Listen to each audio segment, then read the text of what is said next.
এবছর এইচএসসি ও সমমানের পরীক্ষা শুরু হচ্ছে বৃহস্পতিবার ২৬ জুন।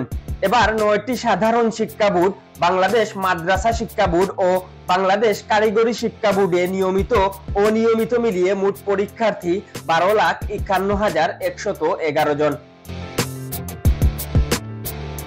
এবার মোট পরীক্ষার্থী গতবারের চেয়ে ৮১,০০০-এরও বেশি কমেছে।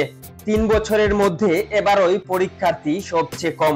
এছাড়া ২ বছর আগে এসএসসি ও সমমানের পরীক্ষায় পাশ করে উচ্চ মাধ্যমিকে ভর্তির পর রেজিস্ট্রেশন করেও ৪.৫ লাখের বেশি শিক্ষার্থী এবার পরীক্ষা দিচ্ছেন না। এবার মোট শিক্ষার্থীর মধ্যে ৯টি সাধারণ শিক্ষা বোর্ডের অধীন এইচএসসি পরীক্ষার্থী ১০,৫৫,০০০-এরও বেশি। গতবারের তুলনায় এবছর এইচএসসি-তে প্রায় ৭৩,০০০ শিক্ষার্থী কমেছে। মাদ্রাসা শিক্ষা বোর্ডের অধীনে আলিম পরীক্ষার্থী কমেছে প্রায় ২,০০০। আলিমে এবার শিক্ষার্থী ৮৬,০০০-এরও বেশি। কারিগরি শিক্ষা বোর্ডের অধীনে মোট পরীক্ষার্থী ১,০৯,০০০-এরও বেশি, কমেছে ৭,০০০-এর মতো। সারা দেশে ২,৭৯৭টি কেন্দ্রে এবারের এইচএসসি পরীক্ষা অনুষ্ঠিত হবে।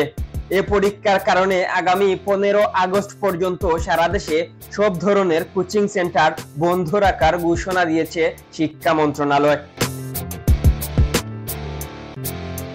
এদিকে জাতীয় শিক্ষাক্রম ও পাঠ্যপুস্তক বোর্ড জানিয়েছে ২০২৪-২৫ শিক্ষাবর্ষে ভর্তি হওয়া উচ্চ মাধ্যমিক স্তরের একাদশ শ্রেণীর শিক্ষার্থীদের শ্রেণী কার্যক্রম গত বছরের আগস্টের দ্বিতীয় সপ্তাহ থেকে শুরু হয়েছে। এসব শিক্ষার্থী ২০২৬ সালের মে-জুন মাসে অনুষ্ঠেয় এইচএসসি আলিম ও সমমান পরীক্ষায় অংশগ্রহণ করবে।